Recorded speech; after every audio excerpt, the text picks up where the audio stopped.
Hey guys, welcome back to my channel.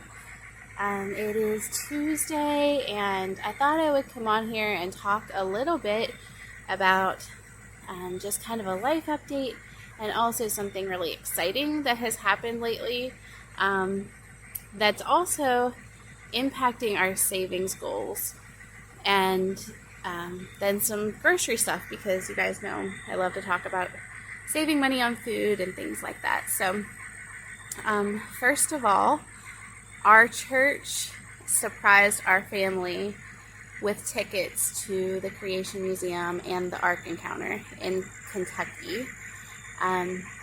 It's something that our family has really wanted to do for several years. We actually did go to the Creation Museum back when Aaron, who is 13, the last time we were there, he was 2 months old. So it's been a while. The Ark Encounter wasn't even a thing then.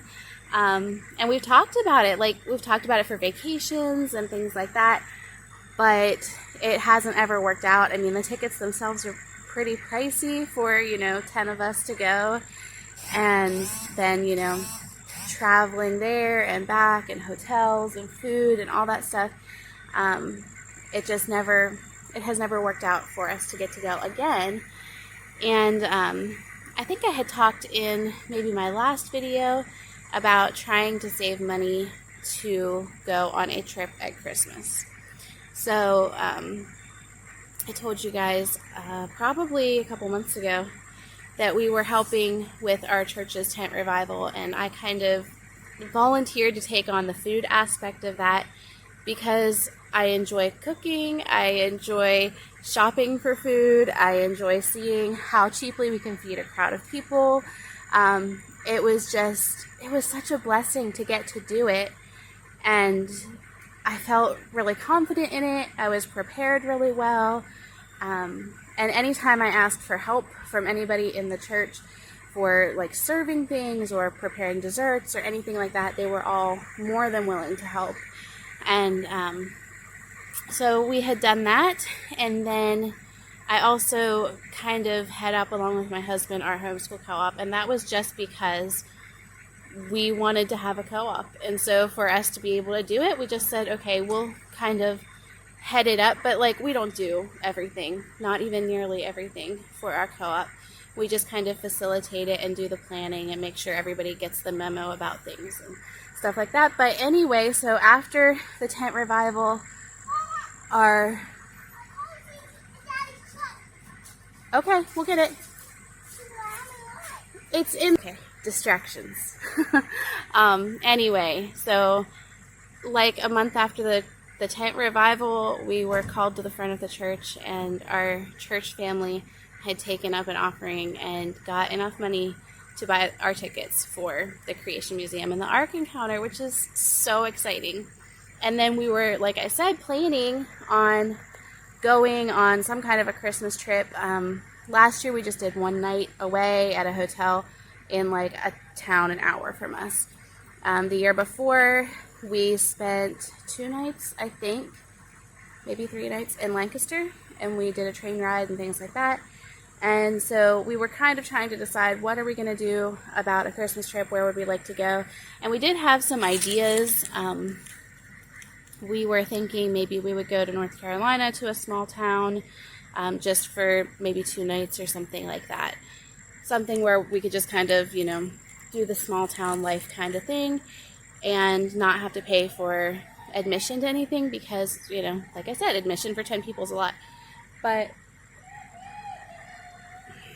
loud children. But after we were gifted these tickets, we thought, well, maybe we can roll this into one and we can do this for our Christmas trip. So for us to be able to go, we still need to save a pretty significant amount of money over the next 2 months in order to afford it.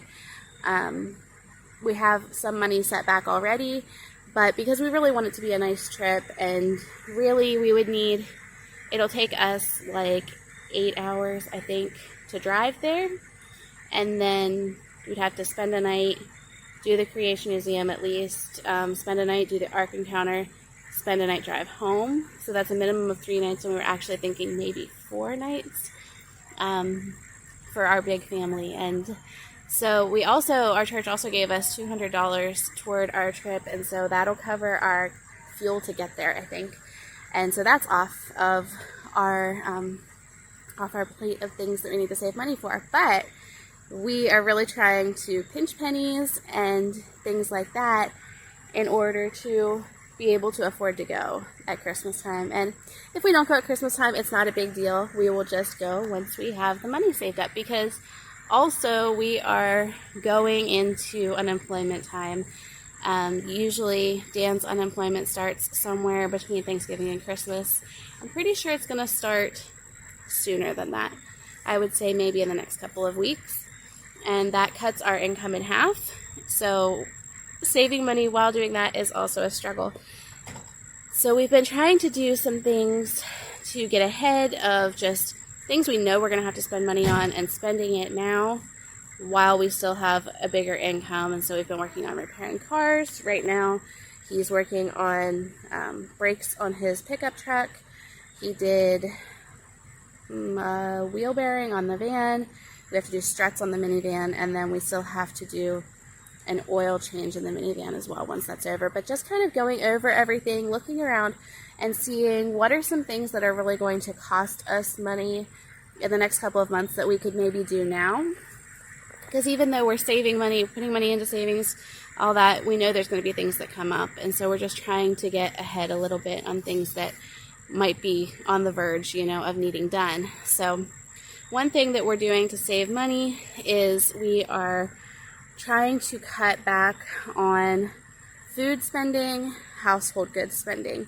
So we feel like we're at a point where we just have enough stockpiled, I guess, between stuff we've canned and our garage pantry and our bulk storage and, our freezers and all that.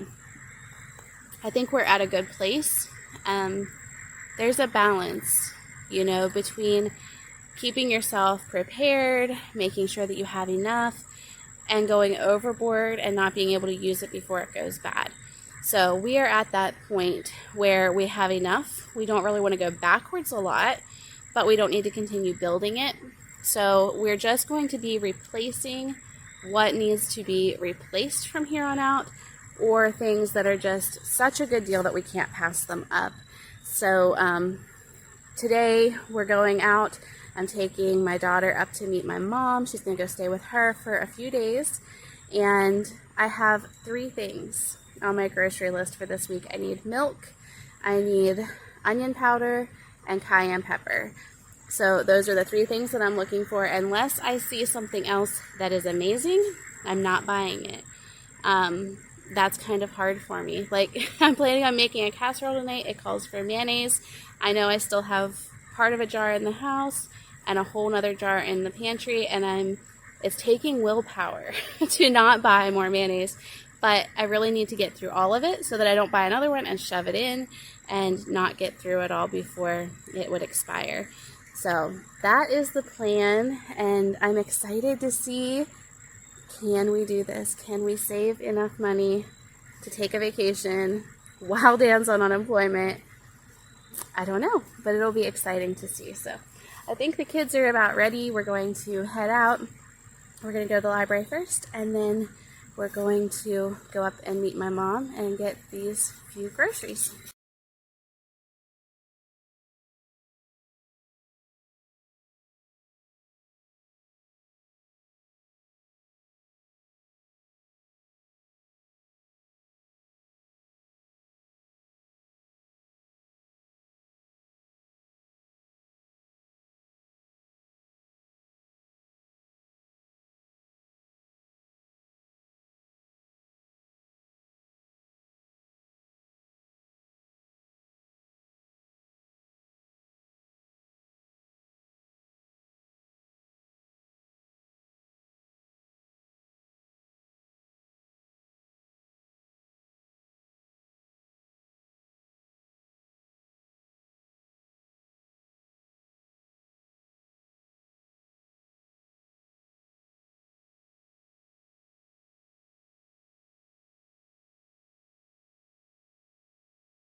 So when we went to the library, we bought a few books off of the free rack. They call it the Yours to Keep rack.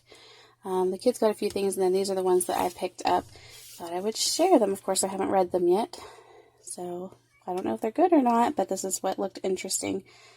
So there's this one about the founding fathers, kind of along the same lines. This one, our whole family loves Norman Rockwell, so this is the life and art of Norman Rockwell.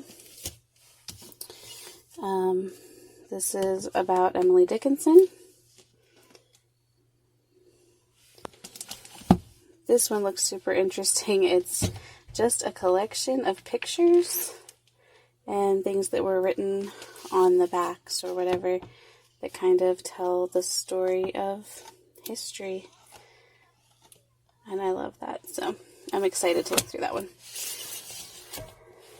This one is a DK book, Writers, Their Lives, and Their Works. So it has sections on different people and things about them and things that they wrote. So that's exciting. I'm sure the kids will enjoy looking at that one. And then the last one I picked up was America and the Great War. And of course the Great War is World War I. I know a lot about World War II, not so much about World War I. And this one looked like it was organized well. And so I'm excited to, at some point, have enough time to sit down and look through and read some of these books. Okay guys, I'm going to call it a day, call it a vlog. We didn't get a lot recorded, but I've got a little one here who's not feeling well, so I'm just going to spend the rest of the evening snuggled up with him, and I'll see you again in the next one. Bye.